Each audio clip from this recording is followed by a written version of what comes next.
Okay. Any questions? Today's topics were beginning alcohols. Nothing really exciting except naming. And the folder for Monday is available, and there's an online quiz. We'll probably start our in-class quizzes on Wednesday. But were there any questions about the online quiz?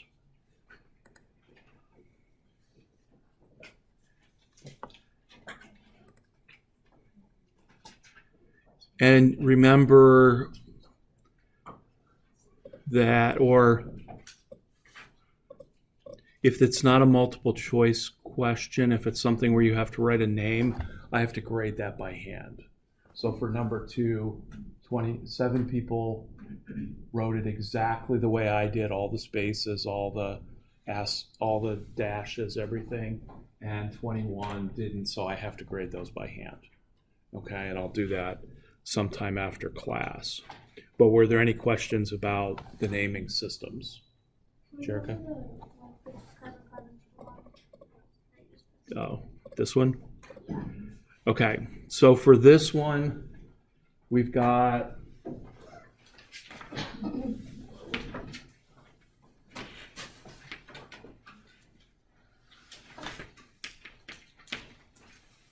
I'll kind of work in what I want about.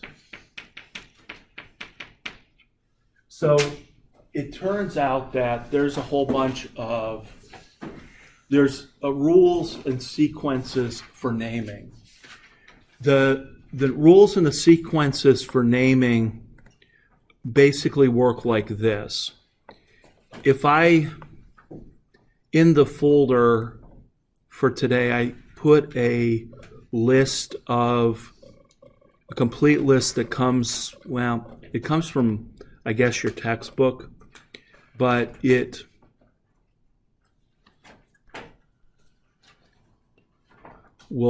has the list of the priorities. So as far as the priorities go,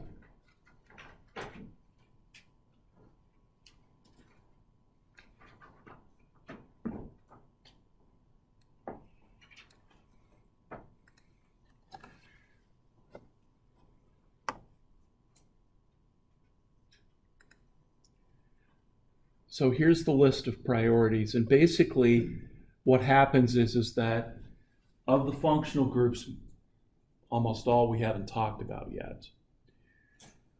The ones that are highest get priority for the numbering sequence when you find the longest chain. So they're the ones that you start numbering closest to. And they're also in the name, they come at the end. So they are the ones where you would use the prefixes or the suffixes. For instance, with alkenes, we have pentene. Well, that means it's a 5-carbon chain with a double bond. So if we have a triple bond and a double bond, one of those gets priority and will come at the end. So it'll be either an ene-ine or an ine-ene, depending on how it goes. The thing that comes last is always the one with the higher priority. So this is not necessarily something that you can memorize per se, because I don't know. And it doesn't follow the IUPAC, or it doesn't follow the RS configuration rules. I mean, that's the way I would have done it, but it's kind of different. Some groups that always have to occur at the end, like a carboxylic acid will always be at the end of a chain. It's automatically number 1. So anyway, IUPAC came up with this. So when you're looking at this, for instance, the alkene is a higher priority than the alkyne, which means that the YNE comes before the ENE. And if you look at where the alcohol is, the alcohol has a higher priority than either one of those two. So the alcohol will come last in the name, but get preference towards the numbering scheme. So when you find the longest chain, you've got a number closest to the OH. So the OH group gets the lowest number. That's what it means for the highest priority. So if I had you name multiple functional groups, you're going to need this priority list. Okay? I mean, I'll just give it to you. Or I'll give you the important ones that you would need. But this shows them all. So that's the way that the IUPAC people have come up with this. Okay, so if we're looking at that molecule that we just did, and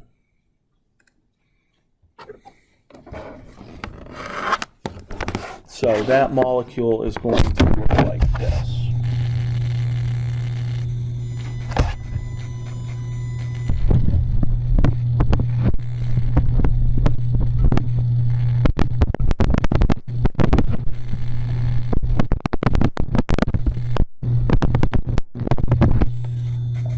So the molecule looks like that, and that's not there. Okay, so if we're looking at this, first thing we've got to do is find the longest continuous carbon chain.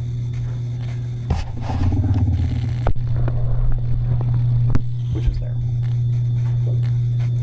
Then I'm going to number from the end closest to the OH group, since the OH group has the higher priority over the triple bond. And it does turn out that oxygen-containing functional groups are higher than no oxygen-containing functional groups. That part of the RS rules works, but at the higher end with carbonyls, it breaks down. So this has the higher priority. So 1, 2, 3, 4 versus greater than 4. So this is going to be 1, 2, 3, 4, 5, 6, 7, and 8. So that's going to make this molecule an oct something. Okay. Now there's a couple of ways to do this. There's a new way and an old way. Honestly, I don't care. Sapling's probably going to care, but they'll tell you, and that priority list will tell you. But I need to say that this is an octanol. I need to have the OL in, and I also need to have the YNE. So the question is, and I need the numbers of the starting point of the triple bond and where the OH is. So I could call this then an oct 5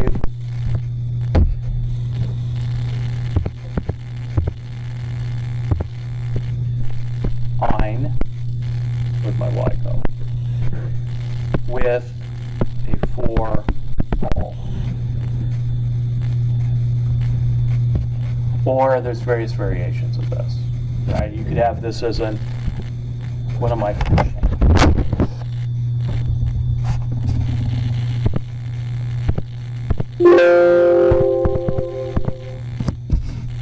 Or you could probably have this being a 5 octine 4 ol. Whether the E's there or not, I don't actually think it is. Just a quick question. Do you have the E carbonate? You do. Okay. You do. And that's more for pronouncing it. So yeah, there's no E. So I'll accept anything that's some combination of that. Do you have the E for both the old and the new? I think they dropped the E for both old and new.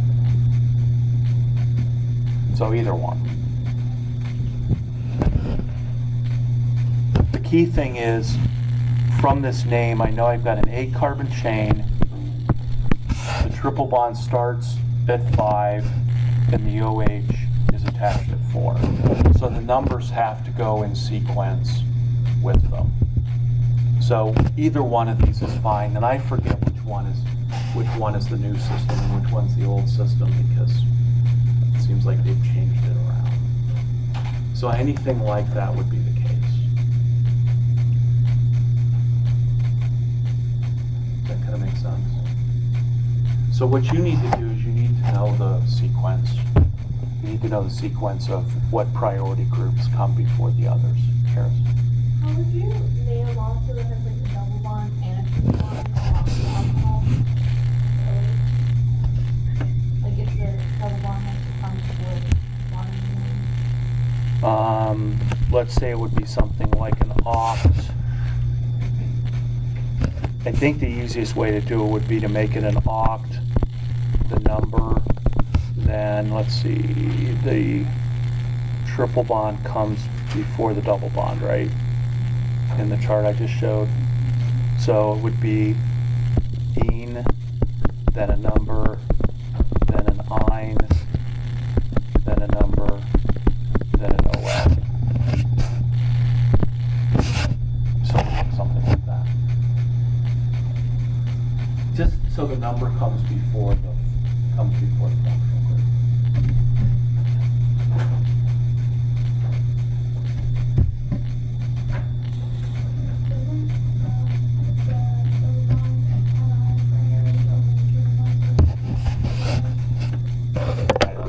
If the double bond has, if the double bond has a higher priority, but if the double bond has,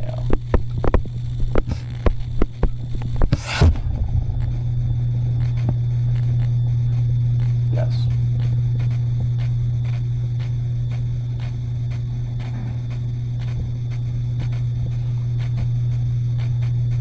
Numbering is, I don't really care. Honestly, when we get to naming, it's not a high priority of mine, as you can tell. We do have to be able to know what the sequence would be. So yes, triple bond comes before double bond, which means, or double bond comes before triple bond, and I don't know why that is. Like I said, if I would make the triple bond a higher priority than the double bond, but they don't. So when I go through and grade these, if you have the number with the number has to be in the same order as the ENE or the YNE or the OS.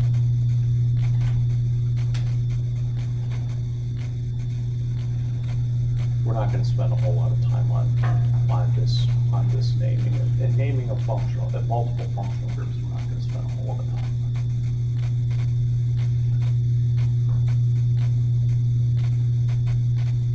So I do have one to try here, which I probably should just assign myself, since I'm the one having problems.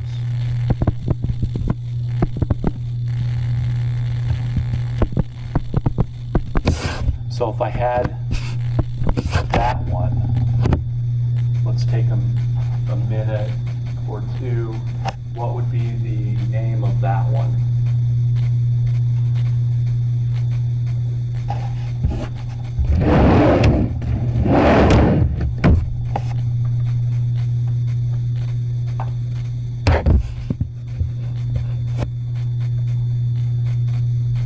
Well, how would you name that molecule?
And when you have the name,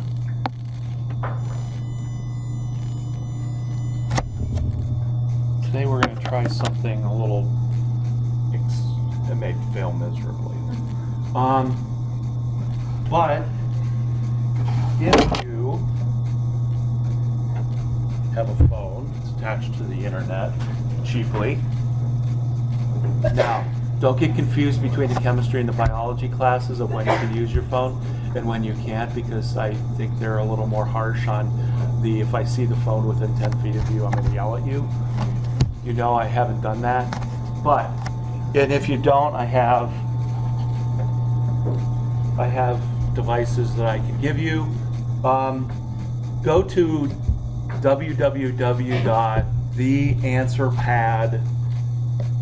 theanswerpad.com.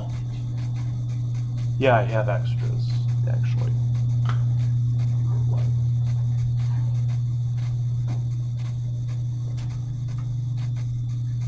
And it'll come up, it'll say student or teacher. You know which one you are. And then it'll ask for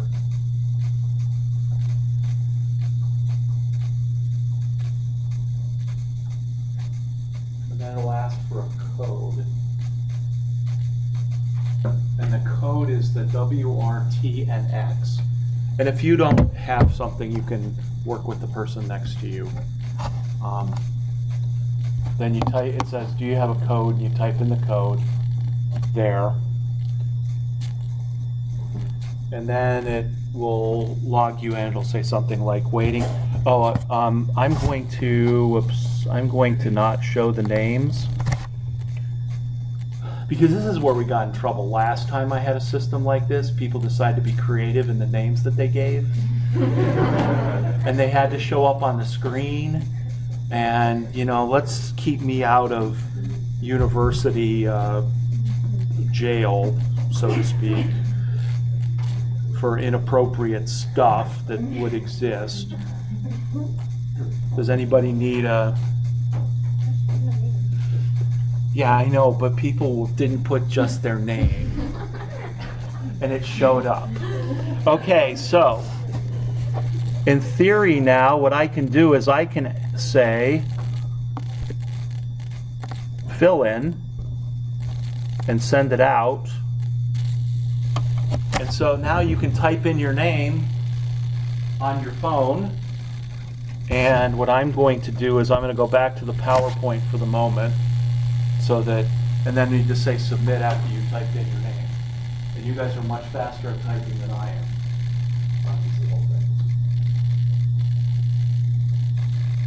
But wait, you can draw too. That's going to be good. You can draw structures. That's going to be the added dimension here.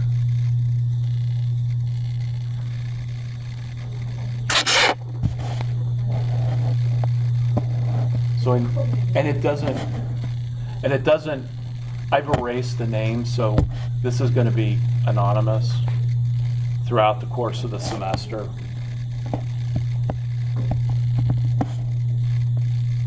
Erasing is pretty difficult on this, so it's fine. Put your name with it? As an entity. Oh.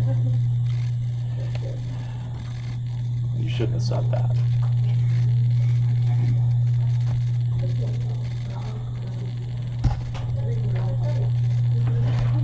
Okay, do I have answers? No?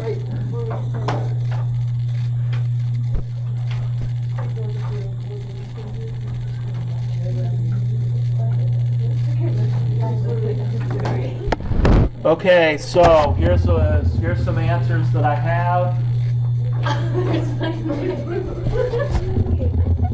What? You can still enter your answers if you'd like.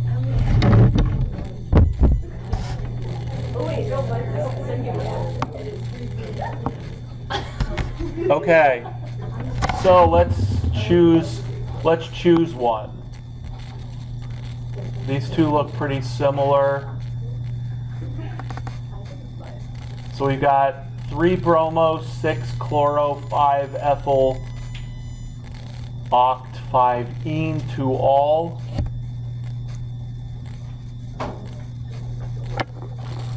Does that seem reasonable? I see some other answers that have that 36552. I see a Z here. Did I need the Z? I see another one down here. I see one here. All right, let's go and write the name of this. So,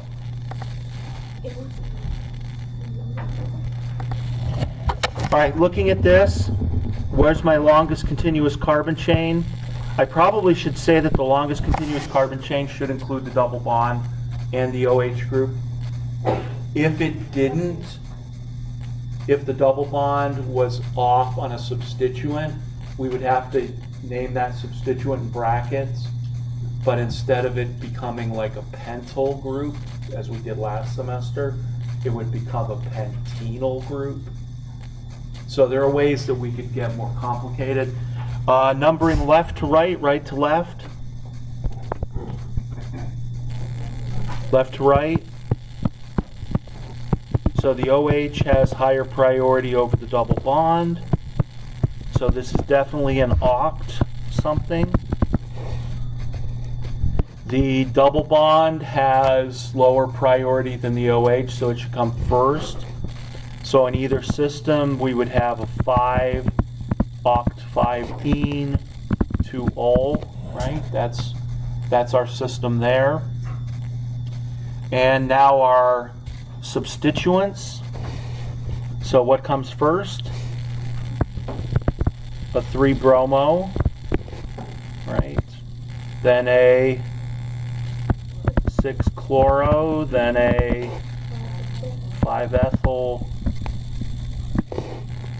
and then the oct. Then the oct 5-2-ene.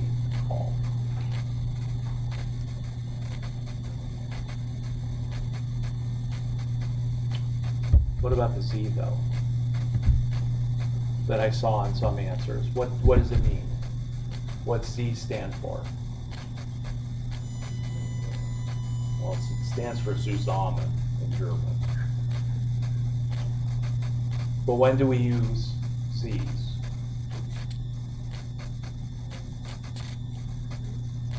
And what's it do? It's either Z or E.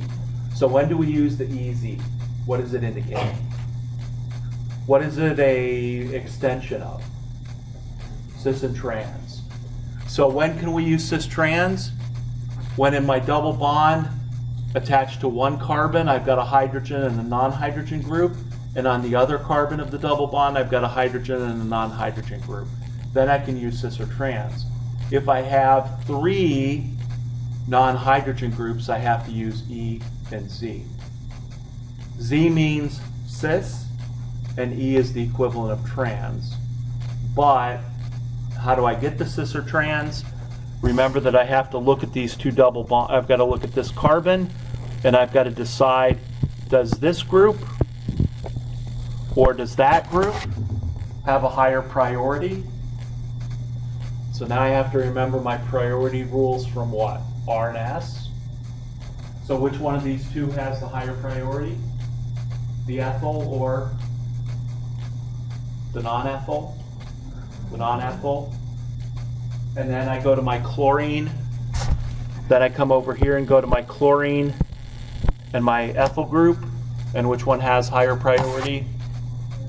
Chlorine, because it's Cl versus carbon. Here it was carbon versus carbon, and we go down the chain. So chlorine has the higher priority. This group has the higher priority. Are they on the same or opposite sides of the double bond? Same, so that makes them Z, zusammen. So we do have to put a Z in front of the name.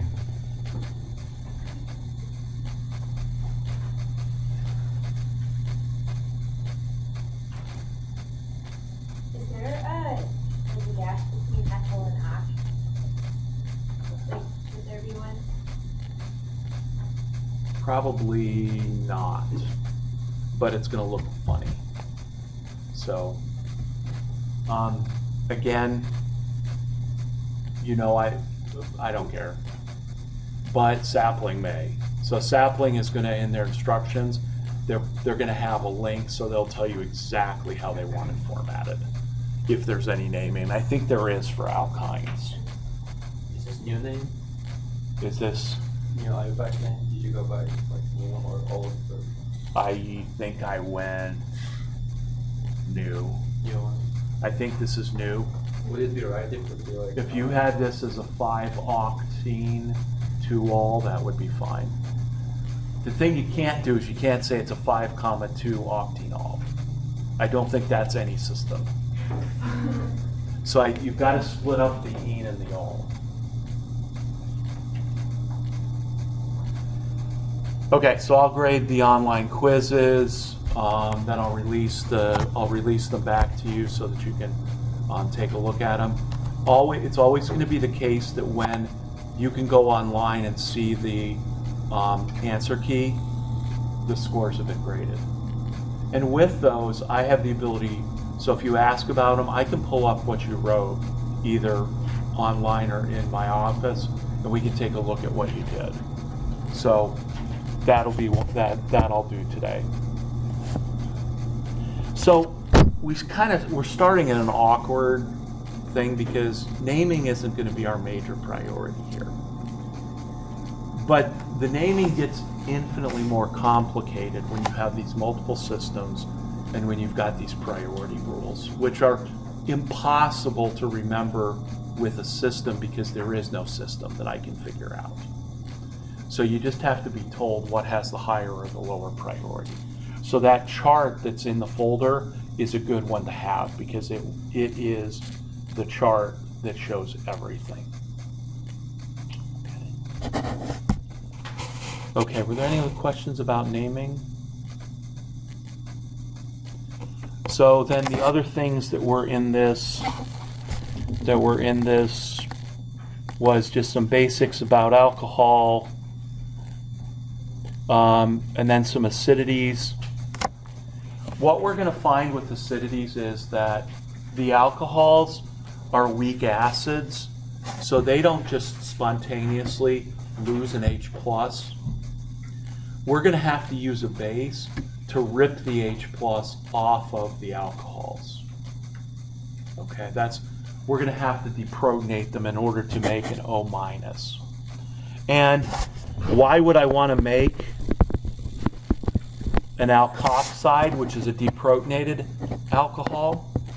Well, I think on Wednesday we talked about different bases that we could use to do E2 eliminations. And one of our E2 elimination bases is the tertiary butoxide. Where did the tertiary butoxide come from? It came from deprotonating tertiary butyl alcohol. Now, I've kind of introduced the idea that alcohols can have a common name. So if the alkyl group that's attached to the OH has a common name, like ethanol, or methanol, or propanol, or butanol, or tertibutanol, you can actually use that as the name, and that's actually what has been done. So tertiary butoxide is the deprotonated tertiary butyl alcohol. And we'll get more into what bases can deprotonate what types of hydrogens throughout the rest of the semester, because we need to use the periodic table for that, and we're going to need to deprotonate OH groups, and certain bases will do it and certain bases won't. What won't? Hydroxide. Hydroxide at best will give you an equilibrium. So you can't form an alkoxide by deprotonating with hydroxide. You have to use something else. Right? The other way to make alkoxides is to use the metals. These are a little more spectacular, right? Because in general chemistry, you talk about reacting water with sodium. It's usually pretty exciting. It gets more exciting with potassium, and as you go down the periodic table. But here, and I'm going to do this numerous times this semester, HOH, sort of like I did last semester. HOH, ROH, almost identically the same. So if you can react sodium with water, you can react sodium with an alcohol. And if you do, you make hydrogen gas and you make the alkoxide. It's the alkoxide that we're interested in. Potassium gets a little more adventurous, and that's how we make potassium tertiary butoxide. Add a piece of potassium to tertiary butyl alcohol, and we can make the potassium tertiary butoxide. So we'll talk more and more about the basicities.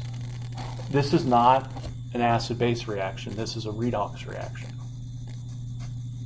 right? Because the potassium in the last case is going from 0 oxidation number to +1, and the oxygen's going from what, -2, or no, the hydrogen's going from +1 to 0 when it forms H2 gas. So these are redox reactions, but they're fairly important. Okay, and then some of our other bases that we can use NH2- and C- because on the periodic table, our strongest base is C- and H-. So C- and H- are going to be the strongest bases that we can have this semester. And so then it goes C-, N-, O-. So N-, well, we've already used NH2- last semester, or if you talked about a base like LDA, the lithium diisopropylamide, sterically hindered, strong nitrogen- base, that is stronger than the O-, but O- get broken up into two things. So alkoxides actually are stronger bases than the OH-. And I'll be asking you to rank these things over and over again.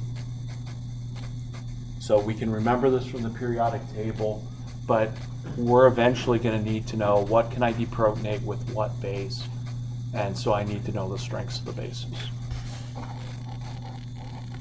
And does that kind of make sense?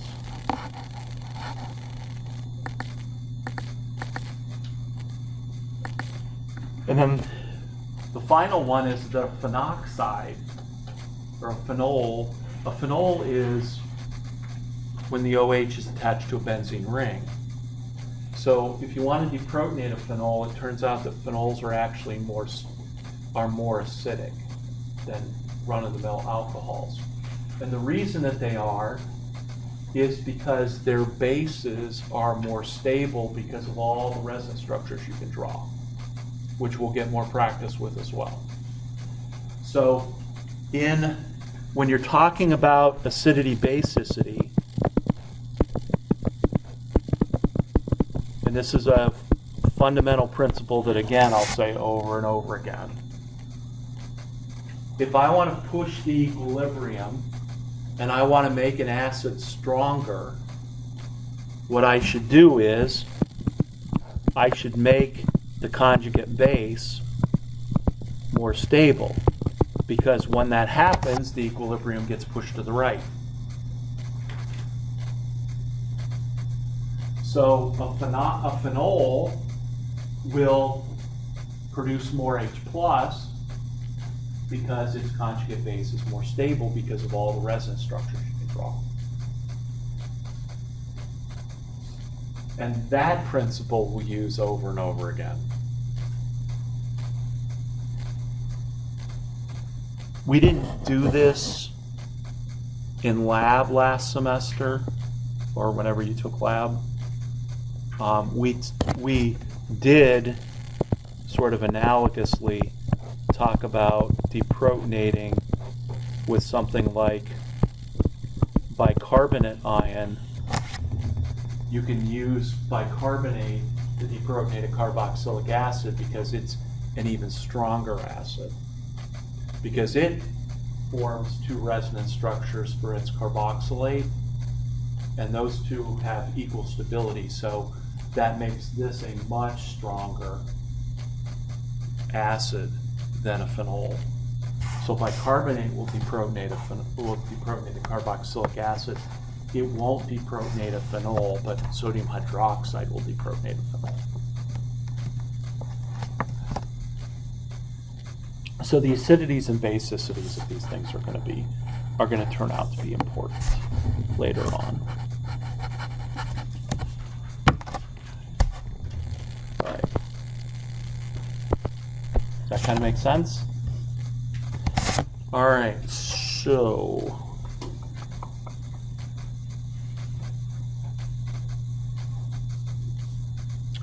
the next video that we're going to watch is a review of how to make alcohols. And in there, and I do this occasionally, I'll give you a series of reactions and ask you to type in the reagents that you would use to do those reactions. And it is a review from last semester. So we'll leave that for Tuesday, or for Monday. But let's say that we want to think about the reactions that we had from last semester, sadly. All the different reactions we could do with alcohols. So here's one. And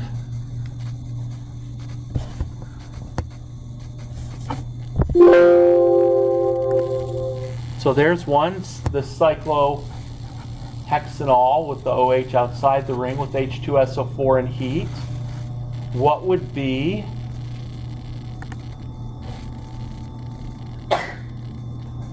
it's still WRTNX. But now I think, let's see, wait, hold on, I'm going to capture that. Then, what's this? Now we can do drawing.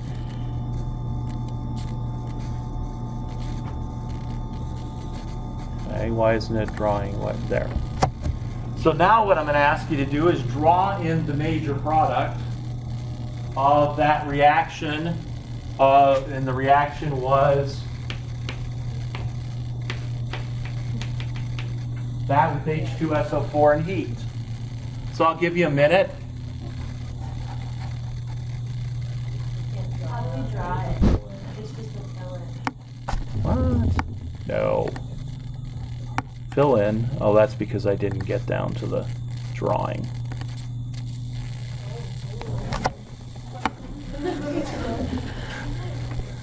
So you'll have to draw with your finger unless you got one of those little pens, which I'll have to dig out of my office, but I found they didn't work very well. So you're going to draw your major product, and there is no undo button and erasing. If you can figure out a good way to erase, tell me. There's not a what?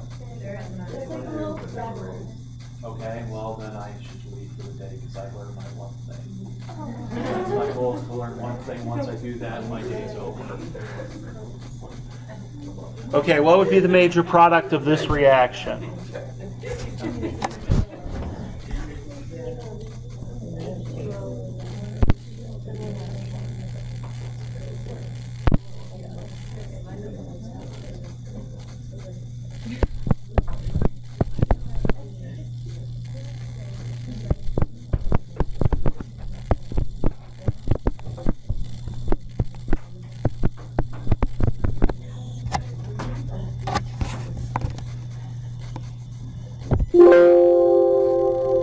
Okay, do I have an answer from everybody? No.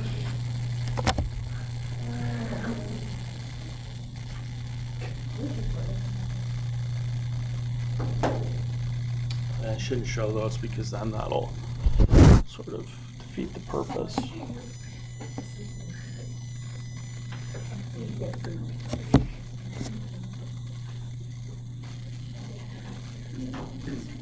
Right. Give you a couple more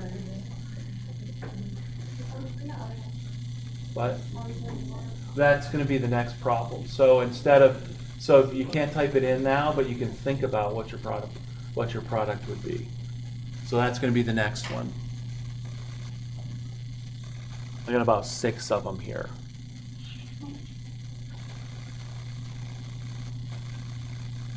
Okay, but so that's going to be the next one I'm going to ask. Do I have, oh, I can do that though. Then nobody can see the structures, but I can see if anybody has it submitted. I'm still figuring this out. There was a free one of these. I had a free version of this software and they went out of business because they were free and didn't charge anybody. So I'd much rather pay a few bucks for a year of this and have them exist as opposed to free and available. Okay, so let's take a look at the first one here. Give you a couple more seconds. All right, here are some of the structures that I'm seeing. I know they're kind of small. What's the common thread in all of these? They all kind of look like this one with the double bond here. Do I see anything different? I see an OH here with a methyl group there. That's the only one that I see different. So if we're looking at the products then, the major product of this reaction would be, no, why did I do that? Major product of this reaction would be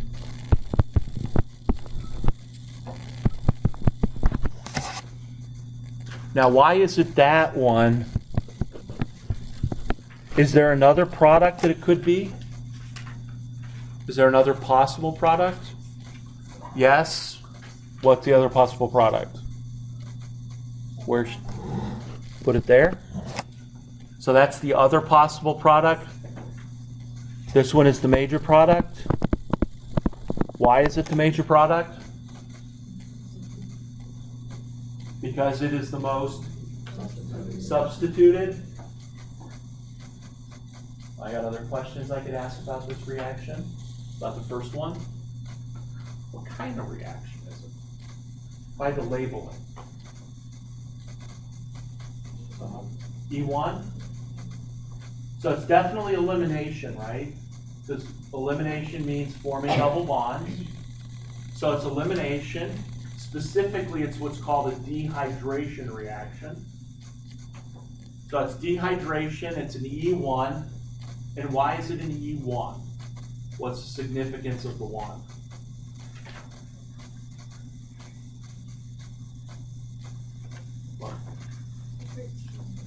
One means that it can occur in 2 steps, give or take. Could be 3. Actually, in this case, it's 3. But it's definitely more than 1 step. I'll give you that. There's a carbocation. Any one reaction means that the reaction goes through what kind of intermediate? A carbocation intermediate. So for the mechanism of this, what would I do first? My first step would be to take and protonate the OH. Right, so I form an oxonium ion. And then what would happen? What leaves? Water leaves, so I lose H2O to form the carbocation. And what kinds of carbocations can I draw? Secondaries and tertiaries, primaries. I think everybody outlaws primaries, right? I don't think no matter who you've had before, it's not me, they've probably outlawed primary carbocations. So if you can form a secondary or tertiary carbocation, the water will leave. That then gives me, this would be my alpha carbon. I use the alpha beta terminology. Alpha is the carbon that's attached to the leaving group. The beta carbons are attached to alpha carbons. And any beta carbon that has a hydrogen attached to it becomes a beta hydrogen. And it's always the beta hydrogens that we will lose to form the double bond. So I've got two possible beta hydrogens. One would give this product, and the other would give that product. Now the final rule, E1 mechanisms always form the most stable, which means the most substituted products. They always do that. Okay. That's one of our rules. That's one of our rules from last time. Whenever you do an E1 mechanism, whenever you form a carbocation, you will always form the most stable double bond. And that's what's called the Zaitsev product. Because these are the reactions that Zaitsev actually did. Right? Somebody want to give me the what reagent I could use for the second one, potentially?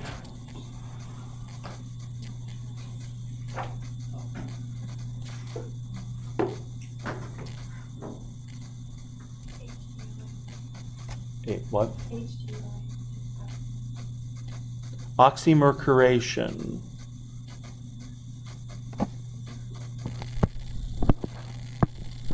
So this isn't that's for alkene reactions, and I don't have an alkene reaction. I did last time. So one of the problems we're going to run into is, particularly if you're starting to write out your 3x5 cards, or you're starting to work on these problems that I gave you for next week, which apparently are causing quite a bit of stress. Well, at least you won't have stress from the other thing that happens today. You can put it all into organic problems.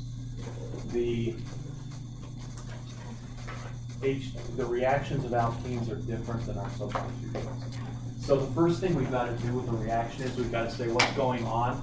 What's going on is I'm substituting an OH for a Cl.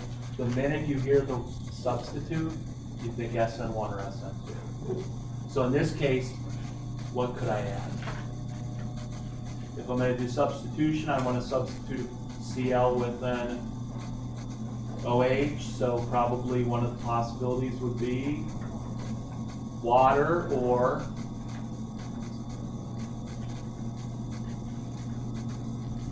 substituting chlorine with an OH. OH minus. So if I wanted to do this reaction, I could either use water or OH minus. Either one. Okay. Okay, so for Monday there is an online quiz where you're going to have to do more of this memory searching. And then if you have any questions, feel free to email me. And then we'll continue on Monday.